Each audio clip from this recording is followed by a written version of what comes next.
ఎక్స్ట్రాడినరీగా ఉంటుందండి. కానీ ఇక్కడ అల్లు అర్జున్ గారు డ్యాన్స్‌లో బెస్టా, ఎన్టీఆర్ గారు డ్యాన్స్‌లో బెస్ట్ అంటే నేను అల్లు అర్జున్ గారి డ్యాన్స్‌లో బెస్ట్ అంటాను. ఈ మాట ఎందుకు చెప్తానంటే ఎన్టీఆర్ గారు కొన్ని డ్యాన్సులు చేయగలరు. అది డ్రిల్ డ్యాన్స్ అవ్వచ్చు, లేకపోతే ఏ డ్యాన్స్ అయినా అవ్వచ్చు.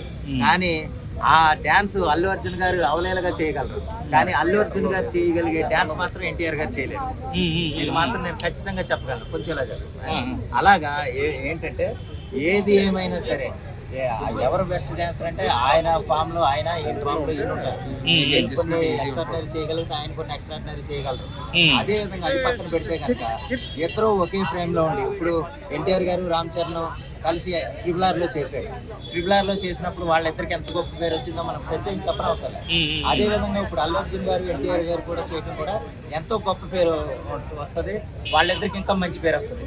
ఓవరాల్ గా అంటే ఇండియా వైడ్ లేదా వరల్డ్ వైడ్ మార్కెట్ చూస్తే కనుక ఎన్టీఆర్ గారి కంటే అల్లు అర్జున్ మార్కెట్ కొంచెం ఎక్కువ ఉంటుంది. అది మనం ప్రత్యేకంగా చెప్పనవసరం లేదు. ఎందుకంటే ఆయన లైనప్, ఆయన ఏది పుష్ప 18 అంటే బాహుబలి 2 రికార్డు కొట్టేసి పుష్ప 2 వచ్చి ఆ రికార్డు కొట్టగలిగే సినిమా ఎన్టీఆర్ గారికి కానీ ఇంకెవరిదే లేదు. అదేవిధంగా మార్కెట్ పరంగా చూస్తే అల్లు అర్జున్ గారు ఎడ్జ్లో ఉన్నారు. అదే పరంగా వాళ్ళిద్దరూ కలిసి నడిస్తే అది సందీప్ గారు, ఆదిత్యధర్ గారు మంచి సినిమా తీస్తారని అనుకుంటున్నాను.